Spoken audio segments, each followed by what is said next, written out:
Hello भाई भଉଣୀ କେମିତି ଅଛି ସବୁ ସାଙ୍ଗମାନେ ତ ଆପଣମାନଙ୍କୁ ସ୍ୱାଗତ କରୁଛି ମୁଁ ମୋର ଆଜିକାର ଓନ୍ଲି ଫାଷ୍ଟ ବ୍ଲଗ୍କୁ।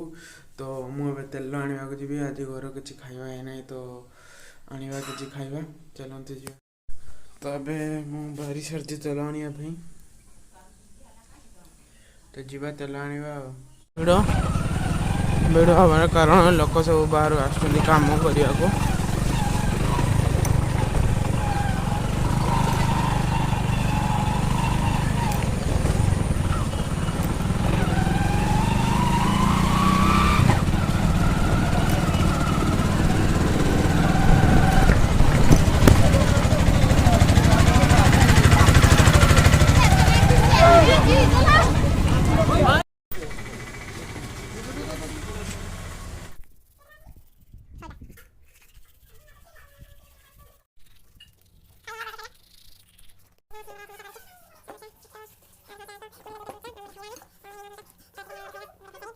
ମୋର ଗନ୍ତବ୍ୟସ୍ଥଳୀ ଆଡ଼କୁ ଆଗେଇ ଯିବା।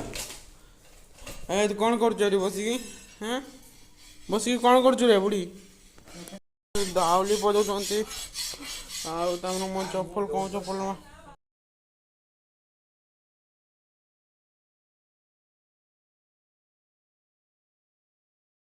କିଛି ଟେନସନ୍ ନାହିଁ, ସେଥିପାଇଁ ମୁଁ ଆଜି ଏତେ ପର୍ଯ୍ୟନ୍ତ ଶୋଇଛି। ତ ଶୋଇ ଉଠିଲେ ଟିକେ ଯିବା ବଜାର ମାର୍କେଟ ଆଡ଼େ ଯିବା, ଟିକେ ମାର୍କେଟରୁ ସ୍ପ୍ରାଇଟ୍ ଗୋଟେ ଖାଇ ଆସିବା, ଦେଲେ ଯାଇକି ଭଲ ଲାଗିବ।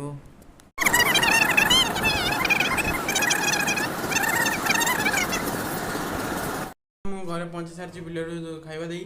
ତ ଏବେ ମୁଁ ଫୋନ୍ଟା ଚାର୍ଜର ବସାଇଦେବି। ଚାର୍ଜର ବସାଇ ସାରିଲା ପରେ ମୁଁ ଯିବି ମାର୍କେଟ ଯିବି, ଆସିଲେ ଆପଣଙ୍କୁ ଦେଖେଇବି ମାର୍କେଟ ଯିବି। ଆଉ ବାପାଙ୍କ ଫୋନ୍ଟା ସରାଇବାକୁ ଦିଆଯାଇଛି, ସେଇଟା ସରାଇବେ, ସାରିଛନ୍ତି ସେ ଭାଇ, ନେଇକି ଆସିବେ ନେଇକି ଆସିବେ। ତ ମୁଁ ଆସିକି ଗାଧୋଇଲେ, ତ ଏବେ ମୁଁ ଖାଇବି। ଏବେ କଲ୍ କରିଛନ୍ତି ମୋର ଜେଜେମାର ପୁତୁରା ଫୋନ୍ ମାରିଲେ, ତ ମୁଁ ତାଙ୍କ ସାଙ୍ଗରେ କଥା କରିବି ମୋ ଜେଜେମାକୁ, ତାପରେ ମୁଁ ଶୋଇବି। ବଡ଼ି ଚୁରା, କଦଳୀ ଆଳୁ ବାଇଗଣ ଭଜା, ଓ ଇଏ ହେଲା ସୋୟାବିନ୍ ଝୋଳ, ଆଉ ମୋ ଫେଭରାଇଟ୍ ଆଚାର ତ ଏଇଠି ଅଛି। ତ ମୁଁ ଖାଇସାରି ଆପଣଙ୍କ ସାଙ୍ଗରେ କଥା ହେବି। ଏଠି ମୋ ଜେଜେମା ଶୋଇଛି। ଶୋଇଛୁ? ହଁ। ତ ଆମେ ଦୁଇ ଜଣ ଏମିତି ଖୁସିରେ ଖୁସିରେ ମାରପିଟ ଲାଗୁ। ମୁଁ ତଳା ଭିତରକୁ ପଠାଇଯାଇଛି, ସେଠି ସବୁ ଯେଉଁ ଲୋକ ବସିଛନ୍ତି ସେଇଠି ରୁଆଯିବ। ତ ମୁଁ ଆଉ ଥରେ ମୋତେ ଘରକୁ ଯିବାକୁ ପଡ଼ିବ ପୁଣି ଆଣିବାକୁ। ବର୍ତ୍ତମାନ ବିଲରୁ ମୁଁ ସେ ବୁଢ଼ାଟା ପହଞ୍ଚେଇକି ପଳେଇ ଆସିଛି, ଆଉ ଥରେ ଯିବାକୁ ପଡ଼ିବ। ଯିବା ଆଉ ଯିବା।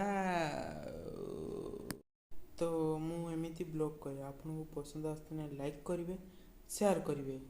ଏବେ କିନ୍ତୁ ମୁଁ ବ୍ଲଗ୍ ଏଣ୍ଡ କରିବିନି, ଆଗକୁ କରିବା ଏଣ୍ଡ। ଛୋଟ ଛୋଟ ତଳା ହେଇଛି, ଆଉ ମାରାଯିବ ଆଉ 10-15 ଦିନ ପରେ।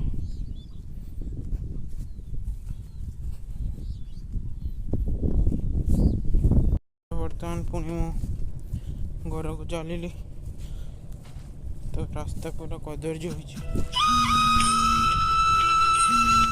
ଖାଇବାର ଅଛି ମୁଢ଼ି ଆଉ ସ୍ପେଶାଲ ପକୁଡ଼ି। ତମେ ଏଇଟା ଖାଇବା, ତାପରେ ବାପାଙ୍କ ଫୋନ୍ ଆଣିବାକୁ ଯିବା। ତ ଏଟାକୁ ମୁଁ ଗୋଟେ ଗୁଳେଇ ଦେବି ଏମିତି। ବୁଲୁଛି ଏଇଠି। ତ କ'ଣ ଦେଖିଥିଲୁ ଏଠିକା କିଛଟା ଦେଖିଥିଲୁ କିସ? ତ ସିଏ ସେଠି ସେ ବାଦୁଡ଼ିଟା ପଡ଼ିଛି, ଦେଖିବାକୁ ଲାଗିଛି, ନେଇଯାଉଛି। ସେ ମୋ ପଛ ଗୁଡ଼େଇଛି। ଚାଲ ତ ଜାଗାକୁ ଚାଲ। ତ ଏବେ ତାକୁ ବାନ୍ଧି ଦିଆହେବ। ଆମେ ସବୁ ସମସ୍ତେ ଖାଇସାରିଲା ପରେ ତାକୁ ଛାଡ଼ି ଦିଆହେବ।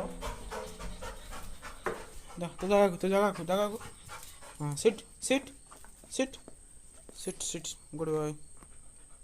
ରାତିରେ କିଛି ଖାଇବି ନାହିଁ, କାରଣ ସେତେବେଳେ ମୁଢ଼ି ଆଉ ପକୁଡ଼ି ଖାଇ ଦେଇଥିଲି। ତ ଆଜିକାର ବ୍ଲଗ୍ ମୁଁ ଏଇଠି ଏଣ୍ଡ କରୁଛି। ଆପଣମାନଙ୍କୁ ଭଲ ଲାଗିଲେ ଲାଇକ୍ କରିବେ, ସେୟାର କରିବେ, ସବସ୍କ୍ରାଇବ୍ କରିବେ ଓ ବେଲ୍ ଆଇକନ୍କୁ ଯିବାକୁ ଭୁଲିବେ ନାହିଁ। ମୁଁ ଆସୁଛି ଜଲ୍ଦି ଏହିପରି ନୂଆ ଭିଡ଼ିଓ ନେଇକି। Thank you so much for watching. Bye.